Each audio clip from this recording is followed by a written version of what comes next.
সেমিফাইনালের আগেই নকআউট কিংবা বলা যায় কোয়ার্টার ফাইনাল। জিম্বাবুয়ের বিপক্ষে জিতলেও স্বস্তির নিঃশ্বাস ফেলতে পারছে না ভারত। ওয়েস্ট ইন্ডিজের বিপক্ষে ম্যাচটা যে হয়ে উঠেছে ডু অর ডাই। ক্যারিবীয়দের কাছে হারলে সেমিফাইনালে যাওয়ার আর কোনো সুযোগই থাকছে না টি-20 বিশ্বকাপের স্বাগতিকদের। এমনকি ম্যাচটি যদি বৃষ্টিতেও ভেসে যায় বা পরিত্যক্ত হয় তাহলেও বাদ পড়বে ভারত। আগামী রবিবার 1 মার্চ সুপার 8-এ নিজেদের শেষ ম্যাচে পরস্পরের মুখোমুখি হবে ভারত ও ওয়েস্ট ইন্ডিজ। যে ম্যাচের ভেন্যু কলকাতার ইডেন গার্ডেন্স, সেদিন বৃষ্টির অবশ্য কোনো সম্ভাবনা নেই, তাই পুরো ম্যাচ হবে এমন আশা করাই যায়।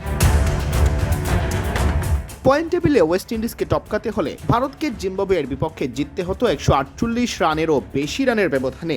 তবে 256 রানের পাহাড় সম পুঁজি নিয়েও তা করতে ব্যর্থ হয়েছেন হার্দিক বুমরারা।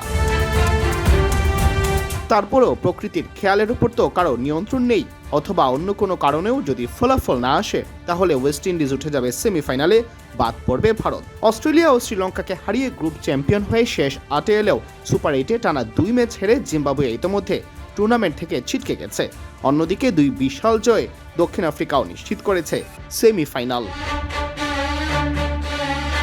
ভারত গ্রুপ পর্বে টানা 4টি জয় পেলেও হোঁচট খায় সুপার 8-এর প্রথম ম্যাচে। দক্ষিণ আফ্রিকার কাছে অল্প ব্যবধানে হারলেও এত সমস্যা ছিল না। সূর্যকুমার যাদবের দল যে হেরেছে 76 রানের বিশাল ব্যবধানে। আগে ব্যাট করতে নেমে 7 উইকেটে 187 রান জড়ো করেছিল প্রোটিয়ারা। জবাব দিতে নেমে 111 রানে অল আউট হয়ে যায় ভারত। ইতিহাসে কখনোই এশিয়ার দেশ ছাড়া হয়নি টি-20 বিশ্বকাপের সেমিফাইনাল। এবার তা হওয়ার সম্ভাবনা রয়েছে যদি ভারত বাদ পড়ে যায়। শ্রীলঙ্কা ইতোমধ্যেই বাদ পড়ে গেছে, আর শঙ্কায় আছে পাকিস্তান। সিয়াম চৌধুরী, বিডি ক্রিক টাইম।